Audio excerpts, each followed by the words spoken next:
नमस्कार भाइयों, कैसे हैं आप लोग। आशा करता हूँ कि आप लोगों की प्रिपरेशन एकदम सही चल रही होगी। तो आज हम इस वीडियो के अंदर हम अपने इंडियन पॉलिटी के 15 प्रीरेक्विजिट्स करने वाले हैं। आप लोगों ने इंडियन पॉलिटी काफ़ी डिटेल में अपने कोचिंग्स में पढ़ रहा होगा, सेल्फ स्टडी कर रही होगी, या फिर आपने कई सारे स्टूडेंट्स ने काफ़ी ऑनलाइन प्रिपरेशन कर रखी होगी। तो अब इस वीडियो का पर्पज़ क्या है। इस वीडियो का पर्पज़ है आपका सेल्फ चेक, मतलब आपने जो प्रिपरेशन की है, आपने जो स्टडी की है, उसका वैल्यूएशन करना, उसको आपने अपने आप को चेक करना कि आपने इंडियन पॉलिटी कितनी डिटेल में पढ़ रखी है। अगर आपने 15 पीआईक्यूज में से, अगर आपने 15 क्वेश्चंस में से अगर आपने 13 क्वेश्चंस सही कर लिए, तो इसका मतलब यह है कि आपकी प्रिपरेशन एकदम अच्छी चल रही है, आपको किसी भी चीज़ की टेंशन लेने की जरूरत नहीं है। और एक और चीज़ बता दूं, इंडियन पॉलिटी काफ़ी इंपॉर्टेंट है। डायरेक्टली कम से कम 10 से 15 क्वेश्चंस पूछे जाते हैं, और ये वीडियो हर एक कॉम्पिटेटिव एग्जाम्स के लिए इंपॉर्टेंट है, मेनली यूपी पीसीएस के लिए, मतलब जितने भी स्टेट पीसीएस आते हैं उनके लिए। ठीक है, तो वीडियो स्टार्ट करते हैं। वीडियो काफ़ी इंपॉर्टेंट है, हर एक क्वेश्चन इंपॉर्टेंट है। तो पहला क्वेश्चन स्टार्ट करते हैं। The president of India is elected bye, काफ़ी बार पूछा गया है, यूपी पीसीएस यूडीए एलडीए के अंदर पूछा गया, और भी एग्जाम्स में पूछा गया होगा 100%। The president of India is elected by, तो आपके पास ऑप्शन है, A only the member of Rajya Sabha, B only the member of the Lok Sabha, C only by the member of state legislative assembly and Lok Sabha. Option number D, by the elected member of Rajya Sabha, Lok Sabha and state legislative assembly. तो आपको ये बताना है कि president को कैसे चुना जाता है। तो आपके पास चार ऑप्शन है, तो आपको सही आंसर बताना है। तो इसका आंसर है ऑप्शन नंबर डी। ठीक है, तो अब हम प्रेसिडेंट, ये टॉपिक है काफ़ी इंपॉर्टेंट है, डायरेक्टली क्वेश्चंस पूछे जाते हैं प्रेसिडेंट से रिलेटेड, तो इससे रिलेटेड हम क्वेश्चंस पढ़ लेते हैं। ठीक है, तो देखो, तो इसका सही आंसर ऑप्शन नंबर डी। सबसे पहले हम बात करते हैं प्रेसिडेंट की। प्रेसिडेंट, ठीक है, अब ये बताइए प्रेसिडेंट का जो इलेक्शन है वो किस आर्टिकल के अंदर मेंशन है। आर्टिकल्स काफी इंपॉर्टेंट है, पूछे जाते हैं, तो ध्यान रखना। आर्टिकल आर्टिकल जो 54 है, 54 है, वो किसके बारे में बात करता है, वो बात करता है इलेक्शन ऑफ प्रेसिडेंट के बारे में, इलेक्शन ऑफ प्रेसिडेंट के बारे में। मैं चाहता हूँ कि आप एक कॉपी लो, उसके अंदर जितने भी मैं आपको इन्फॉर्मेशन दे रहा हूँ वो आप लिखते जाइए। ठीक है, तो आर्टिकल 54 के अंदर इलेक्शन ऑफ प्रेसिडेंट मेंशन है। अब आर्टिकल 55 के अंदर, आर्टिकल 55 के अंदर method of election of president mention है, method of election of president mention है। ये पॉइंट काफी इंपॉर्टेंट है। ठीक है, तो ये क्वेश्चन है आर्टिकल 55 से related, method of election of president. अच्छा, एक और क्वेश्चन पूछा जाता है कि जो method of election of president है वो किस कंट्री से बोरो किया है।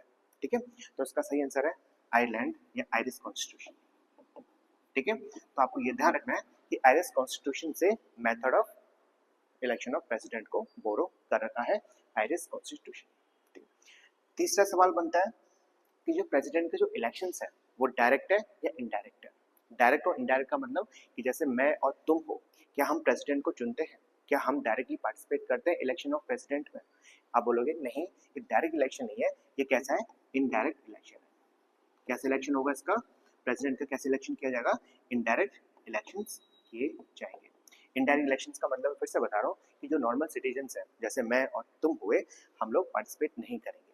इसके लिए एक स्पेशल टाइप का इलेक्टोरल कॉलेज बनाया जाएगा। क्या बनाया जाएगा, इलेक्टोरल कॉलेज।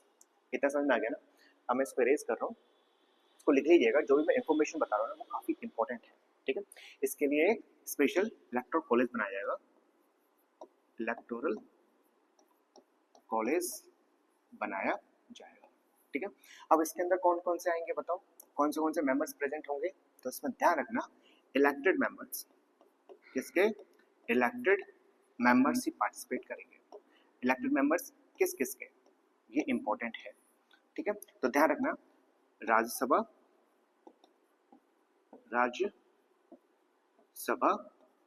दूसरा लोकसभा, तीसरा स्टेट लेजिस्लेटिव असेंबली। ठीक है, स्टेट लेजिस्लेटिव असेंबली, और यूटी, यूनियन टेरिटरी की लेजिस्लेटिव असेंबली। ठीक है, अब एक बात बताओ, क्या हर एक यूटी के कितनी यूटीज है आपको पता होगी। तो क्या हर एक यूटी की जो लेजिस्लेटिव असेंबली वो पार्टिसिपेट करेंगी? आप बोलोगे नहीं, मात्र 2 ऐसी यूटीज हैं जिनके पास अपनी खुद की लेजिस्लेटिव असेंबली है और किसी के पास नहीं है। ठीक है, तो वो कौन सी है? वो आपके पास 2 है, एक है दिल्ली और दूसरी है पुडुचेरी।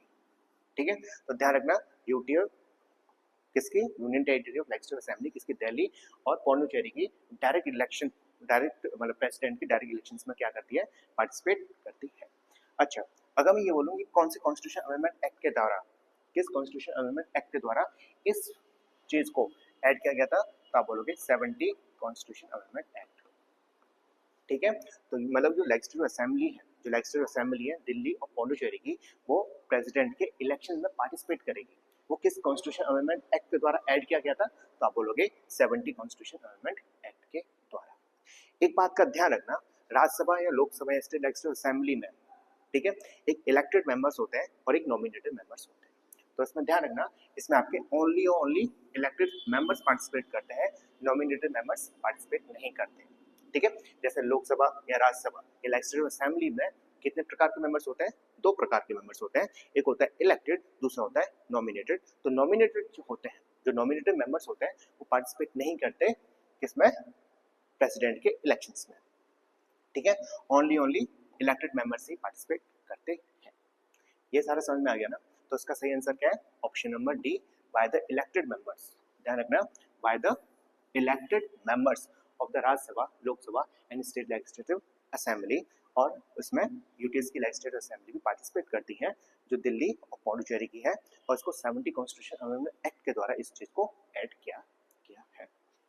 ठीक है, अच्छा एक और चीज बताओ, वाइस प्रेसिडेंट है, और वाइस प्रेसिडेंट भी डायरेक्ट इलेक्शन है, इनडायरेक्ट इलेक्शन है? वाइस प्रेसिडेंट के जो इलेक्शंस होते हैं वो डायरेक्ट इलेक्शंस होते हैं, इनडायरेक्ट? तो इसका सही आंसर है इनडायरेक्ट इलेक्शंस होते हैं। तो इसके अंदर भी क्या होता है, एक स्पेशल टाइप का इलेक्टोरल, इसी लिख देता हूँ, इलेक्टोरल कॉलेज बनाया जाता है, एक स्पेशल टाइप का इलेक्टोरल कॉलेज बनाया जाता है। इसके अंदर कौन से मेंबर्स होते हैं? तो इसके अंदर मेंबर्स होते हैं आपके इलेक्टेड और नॉमिनेटेड। इसमें दोनों प्रकार के मेंबर्स पार्टिसिपेट करते हैं। नॉमिनेटेड और इलेक्टेड मेंबर किस किस के बताओ? राज्यसभा और लोकसभा के। इसमें स्टेट लेजिस्लेटिव असेंबली पार्टिसिपेट नहीं करती। तो वाइस प्रेसिडेंट और प्रेसिडेंट के इलेक्शंस के बीच में क्या डिफरेंस है? ध्यान रखना, प्रेसिडेंट के जो इलेक्शंस होंगे, प्रेसिडेंट के जो इलेक्शंस होंगे, फिर से बता रहा हूँ, जो प्रेसिडेंट के जो इलेक्शंस होंगे उसका एक special type of electoral college बनाया जाएगा, जिसमें मेंबर्स किसके होंगे? Elected members of Rajya Sabha, Lok Sabha, state legislative assembly और legislative assembly of union territory, खासकर कौन से? दिल्ली एंड पौंडुचेरी के। ठीक है, लेकिन वाइस प्रेसिडेंट में इलेक्टेड मेंबर्स, वाइस प्रेसिडेंट में इलेक्टेड मेंबर्स और नॉमिनेटेड मेंबर्स पार्टिसिपेट करते हैं। इलेक्टेड भी पार्टिसिपेट करते हैं, नॉमिनेटेड भी पार्टिसिपेट करते हैं, और किसके? ओनली लोकसभा और राज्यसभा के। इसमें स्टेट लेजिस्लेटिव असेंबली का कोई पार्टिसिपेशन नहीं होता। ठीक है, इस चीज का ध्यान रखना। तो option number D is a correct answer. अब बात करते हैं क्वेश्चन नंबर सेकंड की, जो कि इंपॉर्टेंट है, आरएस आरटीएस के अंदर और यूपी बीईओ के अंदर पूछा गया है। क्वेश्चन पढ़िए, match list first and the list second and select the correct answer from the code given below. Code मैंने लिखे नहीं है क्योंकि इतना स्पेस नहीं था, आपको हर एक आर्टिकल याद होना चाहिए। ठीक है, तो आप एग्जाम में जाओगे तो कोड्स तो आपको मिल ही जाएंगे, लेकिन आपको हर एक ऑप्शंस पता होना चाहिए, इसलिए मैं आर्टिकल्स बोलो कोड्स लिख के नहीं आया। तो आपको क्या करना है, लिस्ट 1 के अंदर कुछ दे रखा है, मतलब प्रोविजंस दे रखे हैं, और उसके लिस्ट सेकंड के अंदर आर्टिकल्स दे रखे हैं, तो आपको मैच करना है। तो पहला है एवोल्यूशन ऑफ टाइटल्स। तो बताइए किस आर्टिकल के अंदर टाइटल्स का एवोल्यूशन दे रखा है? आर्टिकल 29 के अंदर, या 21 के ए के अंदर, या आर्टिकल 18 के अंदर, या 26 के अंदर? तो इसका सही आंसर है एवोल्यूशन ऑफ टाइटल्स, आर्टिकल 18 के अंदर मेंशन है। ठीक है, दूसरा क्या है? Freedom to manage religious affair. तो बताइए freedom to manage religious affair किस आर्टिकल के अंदर मेंशन है? आर्टिकल 29 के अंदर, या 21 के अंदर, या 26 के अंदर? तो इसका सही आंसर है आर्टिकल 26। ठीक है, आर्टिकल 26 में क्या दे रखा है? Freedom to manage religious affairs. C, protection of language of minorities ये किस आर्टिकल के अंदर मेंशन है?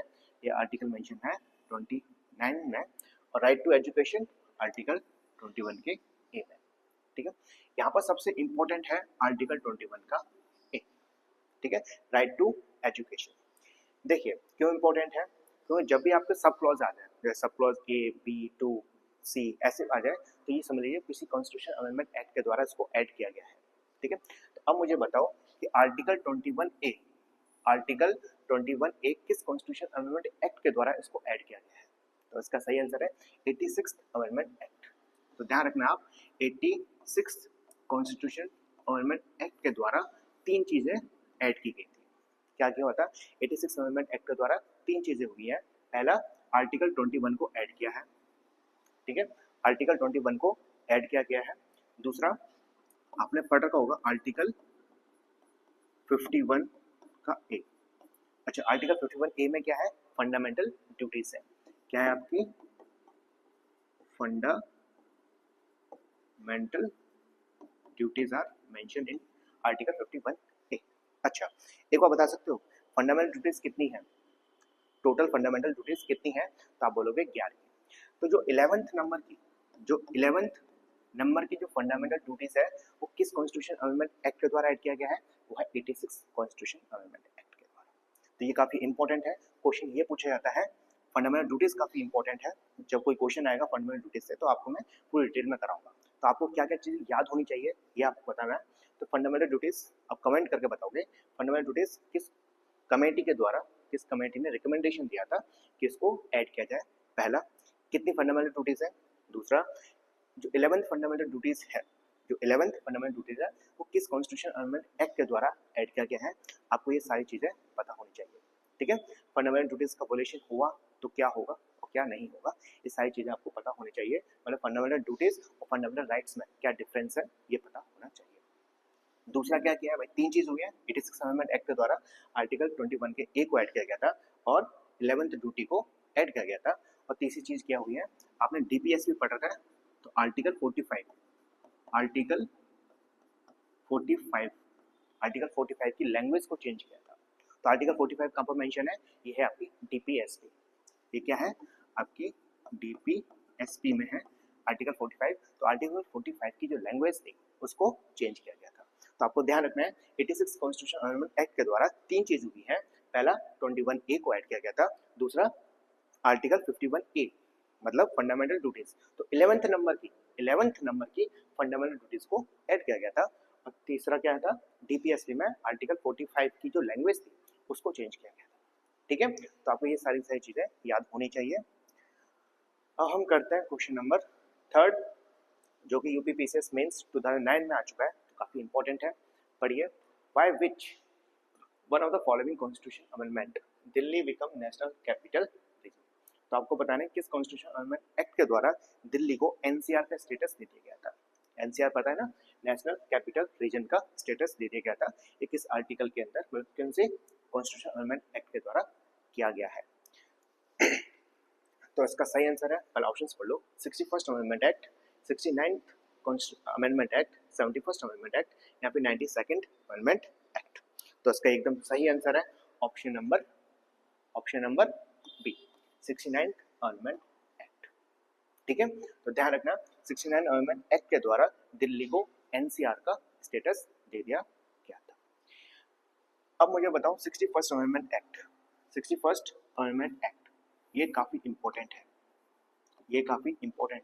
तो आप मुझे बता सकते हो 61st अमेंडमेंट एक्ट के द्वारा क्या किया गया है, क्या हुआ है? तो इसका सही आंसर है कि जो वोटिंग एज है उसको रिड्यूस किया गया है, उसको इंक्रीज किया गया है, रिड्यूस किया गया है, कम किया गया है। सबसे पहले एज थी 21 से कम किया है 18 एज। ठीक है, तो ध्यान रखना 61st अमेंडमेंट एक्ट के द्वारा जो वोटिंग एज है उसको रिड्यूस किया गया था। सबसे पहले जो शुरुआत में 21st एज थी, मतलब 21 एज के हो जाओगे, जब आप 21 साल के हो जाओगे जब आप वोट दे सकते हो, लेकिन इसको कम कर दिया गया, इस एज को कम कर दिया गया। अब प्रेजेंट में कितनी है? 18 एज है। जैसे आप 18 साल से बड़े होते हो आपको वोटिंग का अधिकार मिल जाता है, आप वोट करने के लायक हो जाते हो। तो ये कुछ कॉन्स्टिट्यूशन अमेंडमेंट एक्ट के द्वारा किया गया है, वो आपका 61st कॉन्स्टिट्यूशन अमेंडमेंट एक्ट के द्वारा। ये क्वेश्चन काफी बार पूछा गया है, तो आपको ध्यान रखना है 61st अमेंडमेंट एक्ट के द्वारा वोटिंग एज को रिड्यूस किया गया था फ्रॉम 21 टू 18। ठीक है, 21 टू 18 इंपॉर्टेंट है। अब रिमेनिंग दो सी और डी, 71st अमेंडमेंट एक्ट और 92nd अमेंडमेंट एक्ट काफी इंपॉर्टेंट है, हम आने वाले क्वेश्चंस में इसको हम करेंगे। ठीक है, 71st अमेंडमेंट एक्ट को भी आपको डिटेल में बताऊंगा और 92nd अमेंडमेंट एक्ट के बारे में भी आपको डिटेल में बताऊंगा। तो यहाँ पर एक इंपॉर्टेंट क्वेश्चन एमपीपीसीएस प्री में पूछा गया है, साल नहीं लिख पाया, which three languages has been added to the 8th schedule of the constitution by the 71st amendment act। देखो आगे अभी हमने 71st और 92nd अमेंडमेंट एक्ट के बारे में बात की थी, कि मैं बाद में बताऊंगा, तो क्वेश्चन आ चुका है। तो सबसे पहले हम बात करते हैं कि भाई साहब 8th शेड्यूल में है क्या, 8th शेड्यूल में है क्या। ठीक है, तो ध्यान रखना, आपको मैं ऑफिशियल लैंग्वेज के बारे में बताने वाला हूँ। किसके बारे में? ऑफिशियल लैंग्वेजेस के बारे में बताने वाला हूँ। ठीक है, तो ऑफिशियल लैंग्वेज पहले ये बताओ किस पार्ट के अंदर मेंशन है, तो आप बोलोगे पार्ट है आपका 17 किस शेड्यूल में है, आप बोलोगे 8th शेड्यूल। किसमें? 8th शेड्यूल में। कितने आर्टिकल्स है? आर्टिकल्स भी पूछा जाता है ना, कौन से आर्टिकल्स है जो ऑफिशियल लैंग्वेज से डील करता है, तो आप बोलोगे आर्टिकल 343 से 351। ठीक है, अच्छा ओरिजिनल लैंग्वेज कितनी थी? ओरिजिनल लैंग्वेजेस कितनी थी? ओरिजिनल लैंग्वेज थी 14। प्रेजेंट में कितनी है? क्वेश्चन ये भी पूछा जाता है कि प्रेजेंट में कितनी ऑफिशियल लैंग्वेजेस है, तो प्रेजेंट में कितनी लैंग्वेजेस है, तो आप बोलोगे प्रेजेंट में है 22 लैंग्वेजेस। ठीक है, तो ध्यान रखना ऑफिशियल लैंग्वेज पार्ट 17 में है, किस शेड्यूल में मेंशन है? 8th शेड्यूल में। कौन से आर्टिकल्स आते हैं? आर्टिकल 343 से लेके आर्टिकल 351 तक। ओरिजिनल लैंग्वेज कितनी थी? जब शुरुआत में जब लिखा गया था 8th शेड्यूल, जब कॉन्स्टिट्यूशन को अडॉप्ट किया गया था, तो 14 लैंग्वेज थी, लेकिन प्रेजेंट में आज के टाइम पे कितने लैंग्वेजेस है? 22। इसका मतलब कुछ लैंग्वेजेस को ऐड किया गया होगा। ठीक है, अब कौन से लैंग्वेजेस को ऐड किया गया है, ये इंपॉर्टेंट क्वेश्चन बनता है। ठीक है, तो आर्टिकल 21 आपको याद होना चाहिए, आर्टिकल 71 याद होना चाहिए और आर्टिकल 92 याद होना चाहिए। सॉरी, आर्टिकल बात करो, अमेंडमेंट याद होनी चाहिए। ठीक है, सॉरी, हाँ 21st अमेंडमेंट याद होना चाहिए, 71st अमेंडमेंट याद होना चाहिए और 92nd अमेंडमेंट याद होना चाहिए। अब इसको याद करने के लिए मुझे बड़ी तकलीफ होती है, मुझे बहुत दिक्कत होती है, मैं भाई साहब याद करते करते तंग हो जाता था, लेकिन मैं हमेशा भूल जाता था। तो मैंने क्या किया, मैंने एक इसके लिए छोटी सी ट्रिक बनाई। ठीक है, आप ट्रिक सुनोगे तो आप हंसोगे, लेकिन मैंने एक छोटी सी ट्रिक बनाई, लेकिन उस ट्रिक से मुझे अभी तक याद रहता है, मुझे कोई भी कंफ्यूजन नहीं रहती। तो अब मैं आपको अमेंडमेंट पढ़ाने वाला हूँ कि कौन से अमेंडमेंट एक्ट के द्वारा कौन से अमेंडमेंट हुए थे, जिसके कारण कौन से लैंग्वेजेस को ऐड किया गया है। तो 3 अमेंडमेंट हुए हैं। सबसे पहला 21st अमेंडमेंट एक्ट। कौन सा? 21st। तो 21st अमेंडमेंट एक्ट के द्वारा एक लैंग्वेज को ऐड किया गया था, जिसका नाम है सिंधी। ठीक है, तो ध्यान रखना 21st अमेंडमेंट एक्ट के द्वारा सिंधी लैंग्वेज को ऐड किया गया था 8th शेड्यूल में, मतलब ऑफिशियल लैंग्वेज में। फिर उसके बाद 71st अमेंडमेंट एक्ट। कौन सा? 71st अमेंडमेंट एक्ट के द्वारा कितनी लैंग्वेज को ऐड किया गया था? 3 लैंग्वेजेस को ऐड किया गया था, और इसी से रिलेटेड हमारा ये क्वेश्चन। तो 71st अमेंडमेंट एक्ट के द्वारा कितनी लैंग्वेज ऐड की गई है? 3 लैंग्वेज ऐड की गई है, और उसको आप कैसे याद करोगे, इसके मैं एक छोटी सी ट्रिक बता रहा हूँ। कौन का मन नेपाली, कौन का, ठीक है, मतलब किसका बोल सकते हो, कौन का मन नेपाली, कौन का मन नेपाली। ठीक है, कौन का मन नेपाली बोलोगे, मेरा मन नेपाली। अब बताओ कौन का मतलब कौन का से बनेगा आपका कोंकणी, कोंकणी लैंग्वेज। ठीक है, मन से मणिपुरी और नेपाली से नेपाली। ठीक है, तो 71st अमेंडमेंट एक्ट के द्वारा 3 लैंग्वेज को ऐड किया गया था। इसकी एक छोटी सी ट्रिक है, कौन का मन नेपाली, कोंकणी मणिपुरी और नेपाली लैंग्वेज को ऐड किया गया था 8th शेड्यूल के अंदर। फिर एक तीसरा अमेंडमेंट हुआ है। तीसरा अमेंडमेंट कौन सा है? 92nd amendment act. ठीक है, तो यहाँ से भी क्वेश्चन पूछे जाते हैं। जैसे वाला क्वेश्चन 71st अमेंडमेंट से रिलेटेड है, एक क्वेश्चन पूछा जाता है कि 92nd अमेंडमेंट एक्ट के द्वारा कौन सी लैंग्वेजेस को ऐड किया गया है। तो ध्यान रखना 92nd अमेंडमेंट एक्ट के द्वारा 4 लैंग्वेज को ऐड किया गया है। इसकी भी एक छोटी सी ट्रिक है, हंसना मत, लेकिन मजेदार ट्रिक है, वो है 2 सन बोर्ड में। ठीक है, कितने सन बोर्ड में? 2 सन बोर्ड में, 2 सन, 2 बेटे बोर्ड में, 10th के बोर्ड में, 11th के बोर्ड में, इस तरह से आपको याद रखना है। ठीक है, 2 सन बोर्ड में। अगर आपके पास कोई अच्छी सी ट्रिक हो याद करने की तो आप मुझे बताइए, मैं भी उसी तरीके से याद कर लूंगा। वैसे मुझे याद है, मैं नहीं दूंगा, लेकिन अगर आपके पास कोई ट्रिक है इसको याद करने की तो आप मुझे कमेंट बॉक्स में जरूर बताइएगा, ताकि मैं उसको इंक्लूड कर सकूं अगर मुझे पसंद आया तो। अब बताओ, 2 से आप बनता है आपका दोंगरी। कौन सा? दोंगरी। सन से संथली, संथली। बोध से बोधू, बोधू। और मैं से मैथिली। ठीक है सर, तो ध्यान रखना 92nd अमेंडमेंट एक्ट के द्वारा 4 लैंग्वेज को ऐड किया गया था, 2 सन बोर्ड में, दोंगरी, संथली, बोधू और मैथिली। अब 71st अमेंडमेंट एक्ट के द्वारा 3 लैंग्वेज को ऐड किया गया था, कोनकमन नेपाली, कोनकरी मणिपुरी नेपाली, और 21st अमेंडमेंट एक्ट के द्वारा सिंधी लैंग्वेज को ऐड किया गया है। अगर आपने 71st याद कर लिया, ये याद कर लिया कोनकमन नेपाली, तो आप इस क्वेश्चन को इजीली कर सकते हो। इसमें क्या बोल रखा है? 71st अमेंडमेंट एक्ट के द्वारा किन लैंग्वेजेस को ऐड किया गया है 8th शेड्यूल में? तो आप बताओ। सिंधी नहीं, सिंधी नहीं करोगे, क्यों? क्योंकि सिंधी तो 21st अमेंडमेंट एक्ट के द्वारा ऐड किया गया है, तो ये ऑप्शन खत्म हो जाता है। दूसरा, कोनकरी, कश्मीरी, नेपाली, नहीं, कश्मीरी नहीं आता, क्योंकि हमारे पास ट्रिक क्या है? कोनकमन नेपाली, कोनकरी मणिपुरी एंड नेपाली, तो नेपाली सही है, कोनकनी सही है, और मणिपुरी भी सही है। तो option number C is the correct answer. ठीक है, तो option number C is the correct answer. ध्यान रखना 8th शेड्यूल इंपॉर्टेंट है, पार्ट 17 8th शेड्यूल, आर्टिकल 343 से 351। ओरिजिनल लैंग्वेज कितनी थी? 14। प्रेजेंट लैंग्वेज कितनी है? 22। ये इंपॉर्टेंट है, आपसे ये भी क्वेश्चन पूछा जाता है कि ओरिजिनल लैंग्वेज कितनी थी, यहाँ पे प्रेजेंट लैंग्वेज कितनी है। तो प्रेजेंट कितनी है? 22। 21st के द्वारा सिंधी, 71st के द्वारा कोनकमन नेपाली, और 92nd के अंदर 2 सन बोर्ड में, दोंगरी, संथली, बोधू और मैथिली।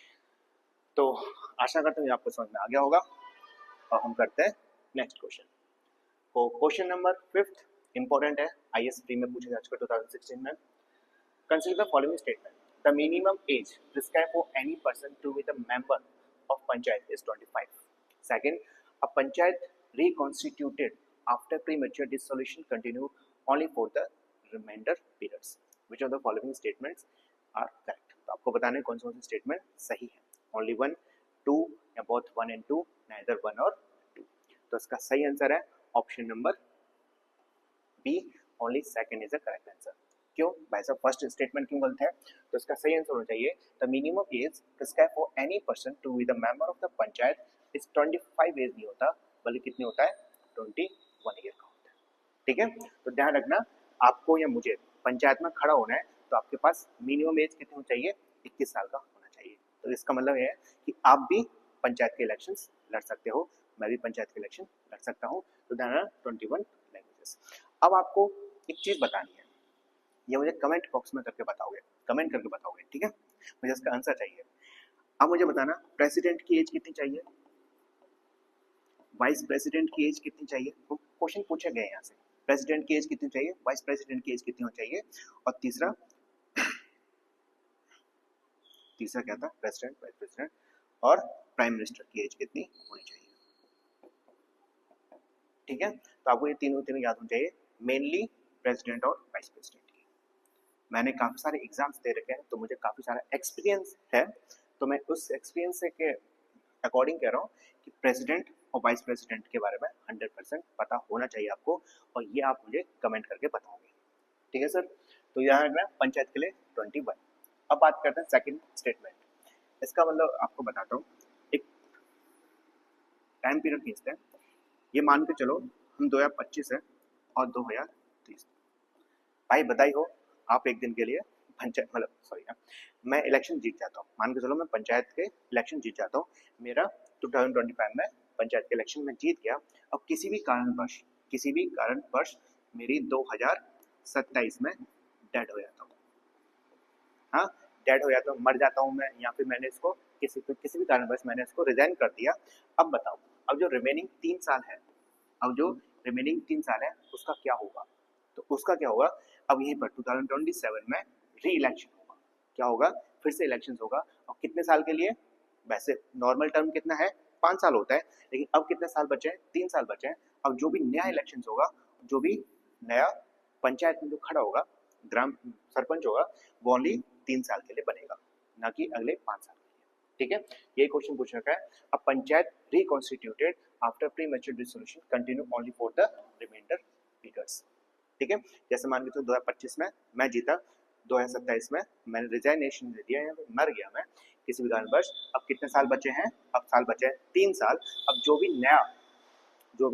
नया इलेक्शन खड़ा होगा, अभी जो भी नया पंचायत जो बनेगी, वो कितने साल के लिए काम करेगी? वो ओनली 3 साल के लिए काम करेगी। ठीक है, तो ये हो गया आंसर। अच्छा, ये बताओ, पंचायत काफी इंपॉर्टेंट है, आपको पंचायत के बारे में सब चीजें याद होनी चाहिए। ठीक है, कौन से आर्टिकल में है ये बताना चाहिए, किस कॉन्स्टिट्यूशन अमेंडमेंट एक्ट के द्वारा इसको कॉन्स्टिट्यूशनल स्टेटस दिया गया है। ठीक है, ये पता होना चाहिए कौन से आर्टिकल्स हैं, कौन से शेड्यूल के अंदर मेंशन है। ये आपको सारी चीजें याद होनी चाहिए रिलेटेड टू पंचायत। अगर हम नेक्स्ट वीडियोस के अंदर पंचायत से रिलेटेड कोई क्वेश्चन आया तो आपको मैं काफी डिटेल में पढ़ाऊंगा पंचायत को। अब बात करते हैं question number 6, UP PCS pre 2015 के अंदर पूछा गया है, पढ़ो। Which of the following articles can not be suspended during the national emergency. तो आपको ये बताना है कि नेशनल इमरजेंसी के दौरान कौन से आर्टिकल्स हैं जो सस्पेंड नहीं हो सकते। तो options, article 14, 15, article 19 and 20, article 20 and 22 और आर्टिकल 20 एंड 21। तो इसका सही आंसर है आर्टिकल 20 एंड 21। अब मुझे बताओ कि इमरजेंसी के बारे में।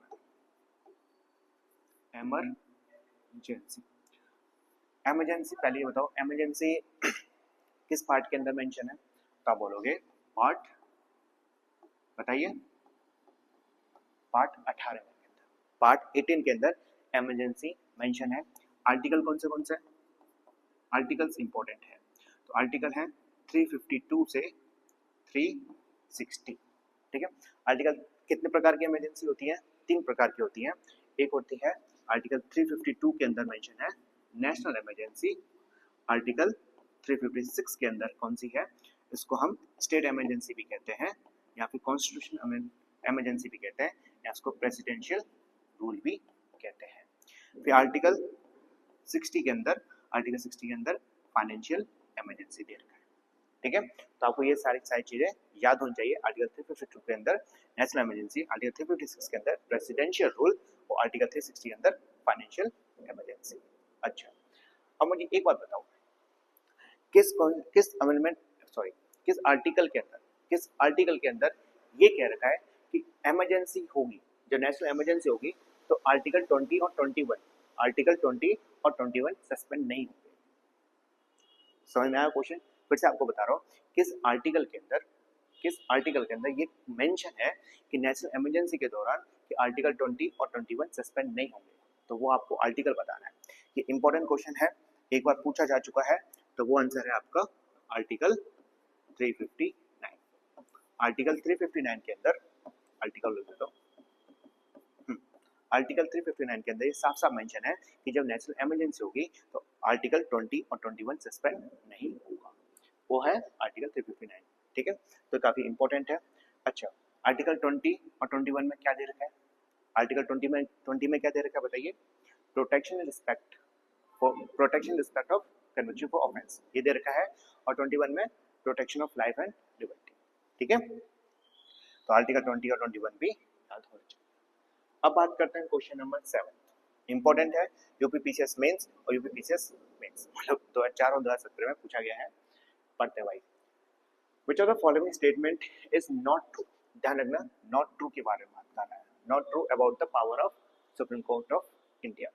Option A, it has the exclusive power to issue writs to protect the fundamental rights of the people.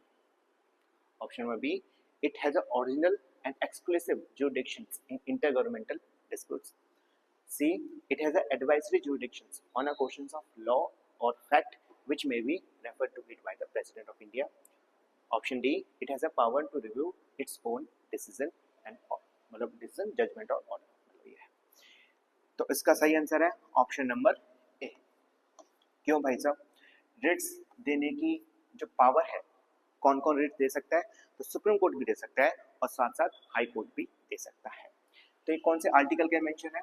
देखो ध्यान रखना, सुप्रीम कोर्ट रिट्स देता है किस आर्टिकल के तहत?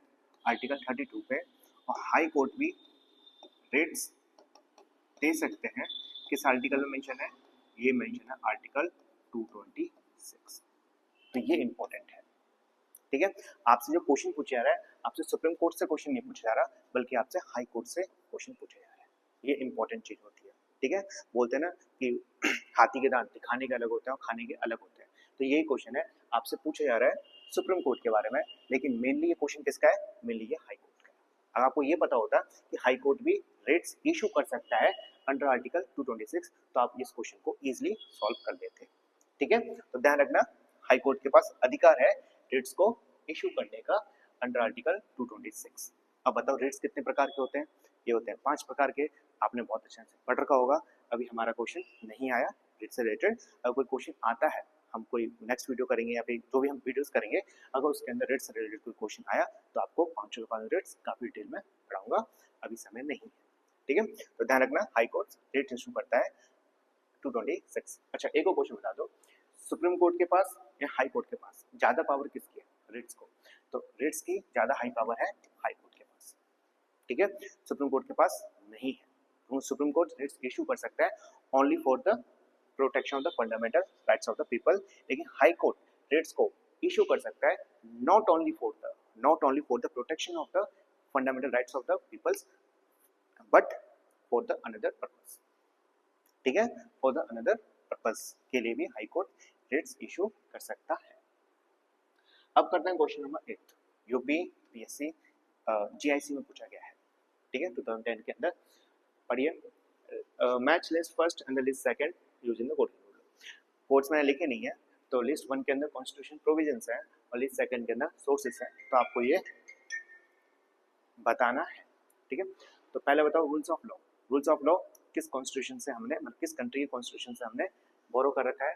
तो रूल्स ऑफ लॉ किससे लिया है बताओ? तो रूल्स ऑफ लॉ हमने ले रखा है इंग्लैंड से। किससे ले रखा है? हमने इंग्लैंड से ले रखा है। अब आर्टिकल कौन सा है? तो आर्टिकल है आपके पास 14, ठीक है। किस आर्टिकल को अंदर मेंशन है रूल्स ऑफ लॉ? तो आप बोलोगे आर्टिकल 14 से। कहां से बोरो कर रखा है? हम ले रखा है इंग्लैंड से। बी पढ़ो, प्रोसीजर एस्टैब्लिश बाय लॉ, ये कहां से मेंशन है? ये कहां पर मेंशन है पहले ये बताओ? तो ये मेंशन है आर्टिकल 21 के अंदर मेंशन है। और कहां से बोरो कर रखा है? हमने बोरो कर रखा है इसको जापान से, ठीक है।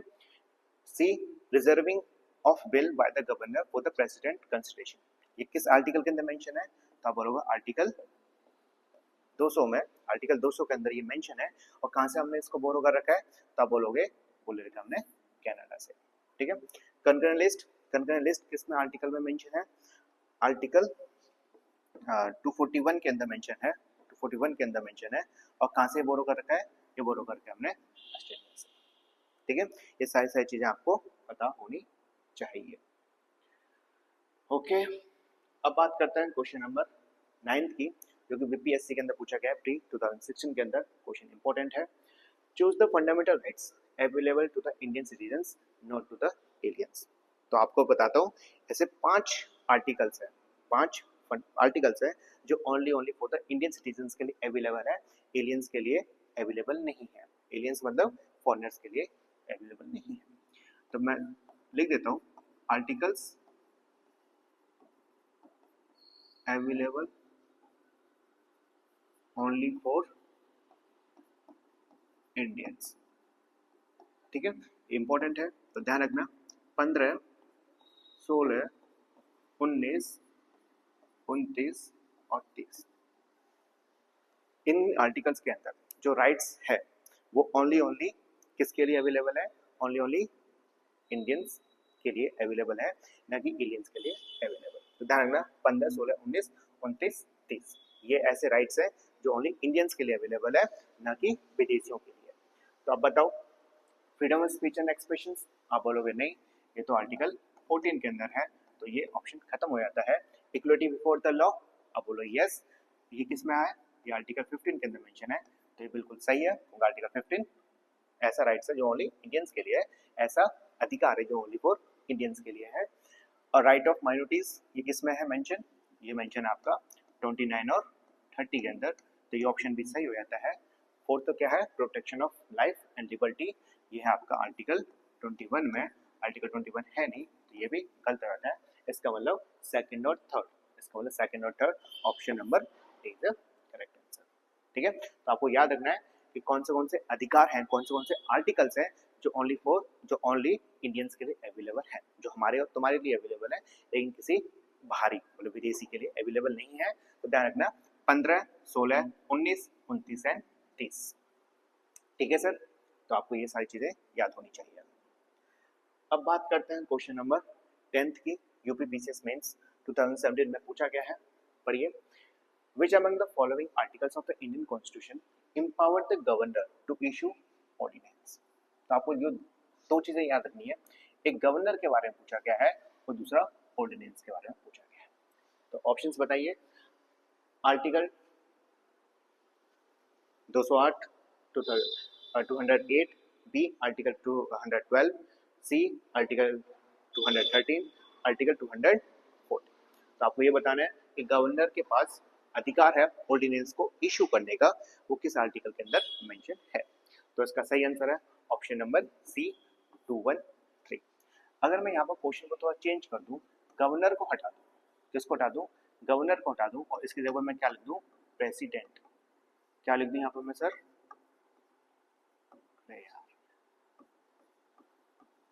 हाँ, अगर मैं यहाँ पर मैं प्रेसिडेंट लिख दूं, अब बताओ कौन सा आर्टिकल आएगा।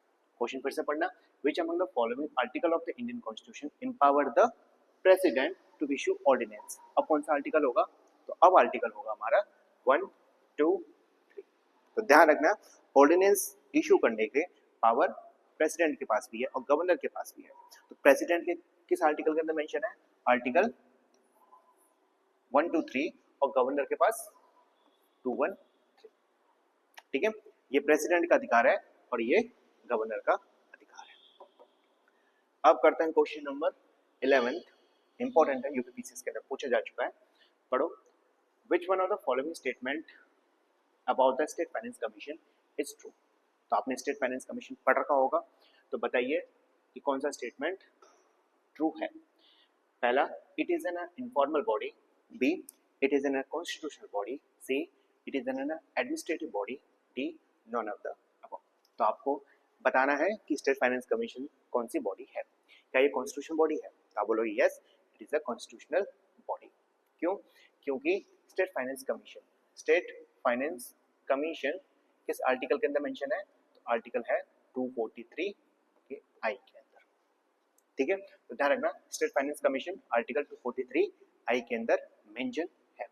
अगर मैं आपसे बोलूं ओनली फाइनेंस कमीशन, ठीक है, ओनली क्या बोलूं, फाइनेंस कमीशन ऑफ इंडिया,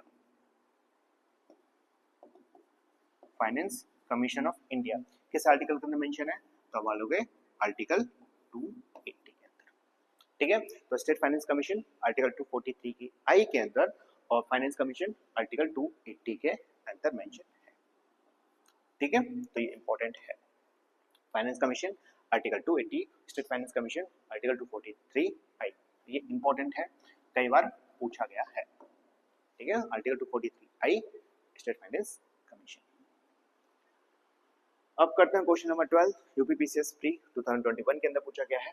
पढ़िए, consider the facts given below. Sukumar Sen was the first Chief Election Commissioner of India.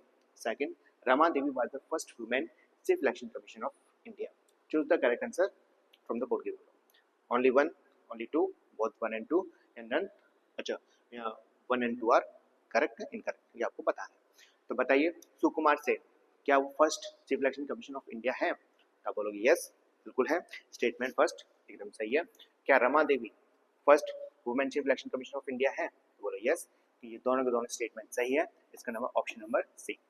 ठीक है, तो ये फैक्चुअल है, याद रखना, Sukumar Sen first chief election commission of India Rama Devi, Shrimati Rama Devi, first women chief election commission of India. ठीक है, अब मुझे बताओ इलेक्शन कमीशन किस आर्टिकल के अंदर मेंशन है? तो आप बोलोगे किस आर्टिकल के अंदर मेंशन है? तो आप बोलोगे आर्टिकल 324। किस आर्टिकल के अंदर मेंशन है? आर्टिकल 324। अगर आपसे ये बोलूं state finance commission, sorry state finance commission नहीं, state election commission, state election commission, हो जाता है गलती, बोलते बोलते थोड़ी सी दिक्कत हो जाती है। ठीक है, तो स्टेट फाइनेंस कमीशन किस आर्टिकल के अंदर मेंशन है? तो आप बोलोगे 243 के अंदर। ठीक है, तो ध्यान रखना आर्टिकल 243 के में स्टेट फाइनेंस कमीशन है और आर्टिकल 243 आई के अंदर स्टेट फाइनेंस कमीशन है। 243 आई है, ये ध्यान रखना, आई किसमें? स्टेट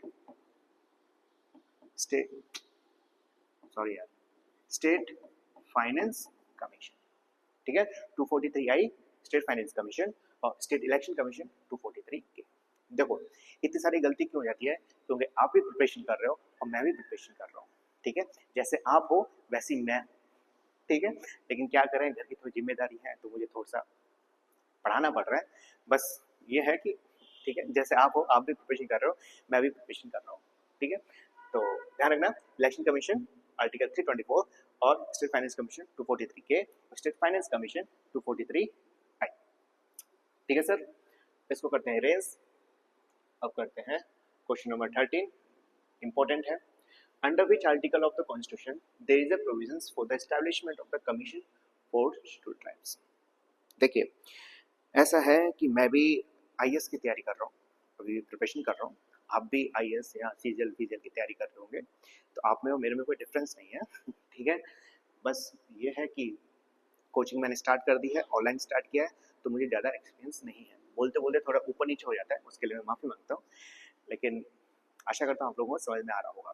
ठीक है, तो देखिए यहाँ पर बता रखा है कमीशन फॉर शेड्यूल्ड ट्राइब्स, तो इसके रिलेटेड मैं आपको कुछ क्वेश्चंस बता देता हूँ, काफ़ी इंपॉर्टेंट क्वेश्चंस आते हैं यहाँ से। ठीक है, तो सबसे पहला आर्टिकल बताता हूँ आपको 338, आर्टिकल 338। आर्टिकल 338 के अंदर साफ साफ मेंशन था national commission for scheduled caste and scheduled tribes. तो ध्यान रखना जो ओरिजिनली आर्टिकल 338 के अंदर क्या था कि national commission for scheduled caste and scheduled tribes, लेकिन आगे जाके 89th अमेंडमेंट एक्ट आया, 89 कॉन्स्टिट्यूशन अमेंडमेंट एक्ट आया और इन कमीशन को क्या कर दिया? सेपरेट कर दिया। सेपरेट कर दिया मतलब आर्टिकल 338 और आर्टिकल 338 का ए, ये कर दिया गया। अब बताओ आर्टिकल 338 में क्या है? अब प्रेजेंट में, तो प्रेजेंट में national commission for scheduled caste और आर्टिकल 338 के ए में क्या है? आर्टिकल 338 के ए में क्या है? National commission for scheduled tribes. ठीक है, एक और आर्टिकल है, ये आर्टिकल कौन सा है? आर्टिकल 338 का बी। आर्टिकल 338 के बी में क्या है? National commission for backward classes. ठीक है, तो आपको ये तीनों आर्टिकल्स याद होने चाहिए। आर्टिकल 338 में national commission for scheduled caste, article 338 ए में national commission for scheduled tribes और आर्टिकल 338 के बी में national commission for backward classes. अब ये जो आर्टिकल है कौन सा? आर्टिकल 338 का बी, वो किस कॉन्स्टिट्यूशन अमेंडमेंट एक्ट के द्वारा इसको ऐड किया गया है? तो इसका सही आंसर है 102 कॉन्स्टिट्यूशन अमेंडमेंट एक्ट के द्वारा। ठीक है, 102 कैसे बोला कैसे जाता है? जो अमेंडमेंट्स होते हैं ना, बोला जाता है 102। ठीक है, या 102 कॉन्स्टिट्यूशन अमेंडमेंट एक्ट के द्वारा national commission for backward classes को कॉन्स्टिट्यूशनल स्टेटस प्राप्त हुआ है। ठीक है, क्वेश्चन कैसे पूछा जाता है कि किस आर्टिकल के में किस कॉन्स्टिट्यूशन अमेंडमेंट एक्ट के द्वारा national commission for backward classes को ऐड किया गया है इंडियन कॉन्स्टिट्यूशन में? तो आपका सही आंसर क्या होगा? 102। या national commission for the backward classes किस आर्टिकल के अंदर मेंशन है? तो वो होगा आपका आंसर आर्टिकल 338 के बी में। अब बात करते हैं क्वेश्चन की, under which article of the constitution there is a provisions for the establishment of the commission for scheduled tribes. मतलब किसकी बात कर रहा है? क्वेश्चन की बात कर रहा है इसकी, ठीक है। आर्टिकल 338 के बारे में, 338A के बारे में बात कर रहा है, national commission for scheduled tribes. तो इसका option number is correct answer, ठीक है। तो ध्यान रखना, अगर मैं यहाँ पर शेड्यूल्ड ट्राइब्स हटा दूं और शेड्यूल क्या लगा दूं, मैं कास्ट लगा दूं, क्या कर दूं, कास्ट। अब पढ़ना किस कॉन्स्टिट्यूशन अमेंडमेंट एक्ट में, किस आर्टिकल में national commission for schedule caste mention है। तो आपका आंसर सही क्या आंसर होता है 338, ठीक है। तो ये इंपॉर्टेंट था। अब करते हैं क्वेश्चन नंबर 14, काफी बार पूछा जा चुका है, ठीक है। तो क्वेश्चन पढ़ते हैं, the parliament of India consist of, ये इंपॉर्टेंट क्वेश्चन है कि पार्लियामेंट में कौन से मेंबर्स, मतलब किस किस को ऐड किया गया है। पहला president, second Rajya Sabha, Lok Sabha and vice president. तो आपको मैं बता दूं, पार्लियामेंट के अंदर, पार्लियामेंट या कॉन्स्टिट्यूएंट ऑफ पार्लियामेंट किस आर्टिकल के मेंशन है, आर्टिकल मेंशन है 79। ये किस आर्टिकल में है, आर्टिकल 79 के अंदर मेंशन है कि पार्लियामेंट के अंदर कौन कौन होगा। तो ध्यान रखना, तो कौन कौन होगा भाई, एक तो प्रेसिडेंट साहब होंगे, एक लोकसभा होगा और एक राज्यसभा होगा। वाइस प्रेसिडेंट पार्ट नहीं है किसके, पार्लियामेंट के, ठीक है। तो ध्यान रखना, आर्टिकल 79 के अंदर साफ साफ मेंशन है कि पार्लियामेंट में, आर्टिकल 79 में साफ साफ मेंशन है कि पार्लियामेंट में कौन कौन होगा, प्रेसिडेंट होंगे, लोकसभा होंगे, राज्यसभा होंगे, लेकिन वाइस प्रेसिडेंट नहीं होंगे। तो ऑप्शन नंबर 1 2 3 मतलब ऑप्शन नंबर ए 1 2 3, ठीक है। Vice president is a not part of parliament, ठीक है। और किस आर्टिकल के मेंशन है 79, इंपॉर्टेंट है, ठीक है। मतलब इसी क्वेश्चन पर थोड़ा घुमा के पूछा जाता है, खासकर प्रेसिडेंट से, कि क्या president is a member of parliament, हाँ या ना। तो मतलब असर्शन और रीजन में पूछा जाता है, ठीक है। तो president is a part of parliament. अब करते हैं हम आगे, क्वेश्चन नंबर 15, लास्ट क्वेश्चन है और ISP 2002 के अंदर पूछा जा चुका है। पढ़िए, the term of Lok Sabha, option A can not be extended under any circumstances, B can be extended by the 6 months at a time, C can be extended by the 1 year at a time during the proclamation of emergency, D can be extended for the 2 years at a time during the proclamation of emergency।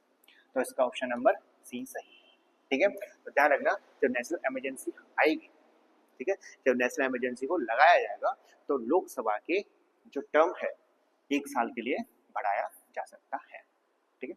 तो आपने emergency में पढ़ रखा होगा अच्छे से। अगर मैं आपको मेंस की तैयारी करवाता, अगर आप यूपी PCS की, यहाँ पे किसी PCS की, यहाँ IAS की तैयारी कराते और आपसे पूछा जाता कि जब नेशनल इमरजेंसी आती है, जब नेशनल इमरजेंसी लगाई जाती है तो उसके क्या क्या इफेक्ट्स पड़ते हैं, तो आपने इसको मेंस में पढ़ रखा होगा, ठीक है। अगर ईश्वर ने चाहा, आपका दुआ रहा और आपकी दुआ रही और आपने कमेंट किया, तो मैं मेंस के क्वेश्चन भी करवा सकता हूँ, ठीक है। जैसे कि इमरजेंसी होती है तो उसके क्या क्या इफेक्ट्स होते हैं, उसकी मैं आपको पूरी लिस्ट बना के दे सकता हूँ, ठीक है, पूरा डिटेल में पढ़ा सकता हूँ। तो ठीक है, 15 के 15 क्वेश्चन हुए। तो आशा करता हूँ कि ये क्वेश्चंस आपके आने वाले हर एक एग्जाम्स में काफ़ी इम्पोर्टेंट प्ले रोल करेंगे, ठीक है। तो मुझे थोड़ा सा दिक्कत हो रही है बोलने में, तो मैं इतना ज़्यादा बोला नहीं जाता है मेरे से, थोड़ा काफ़ी इंट्रोवर्ट नेचर का है, शाई नेचर का हूँ मैं। तो ठीक है, आज के लिए बस इतना ही। आशा करता हूँ आप लोगों को समझ में आ गया होगा। तो नेक्स्ट वीडियो हम काफ़ी जल्दी अपलोड करेंगे और वो वीडियो रिलेटेड होगी शायद इन्वायरमेंट से रिलेटेड, इन्वायरमेंट और ज्योग्राफी से रिलेटेड। तो अभी के लिए बस इतना, चलो चलते हैं। नमस्कार, सत श्री अकाल, खुदा हाफिज़। और प्लीज़ लाइक शेयर और सब्सक्राइब जरूर कर दीजिए और मुझे कमेंट में जरूर बताइए कि क्या क्या चीज़ें अपने आप को इम्प्रूव करने के लिए मैं क्या क्या चीज़ें कर सकता हूँ। मुझे फीडबैक चाहिए ताकि मैं अपनी टीचिंग स्किल्स को इम्प्रूव कर सकूँ। चलते हैं, नमस्कार, सत श्री अकाल, खुदा हाफिज़, याद रखिएगा।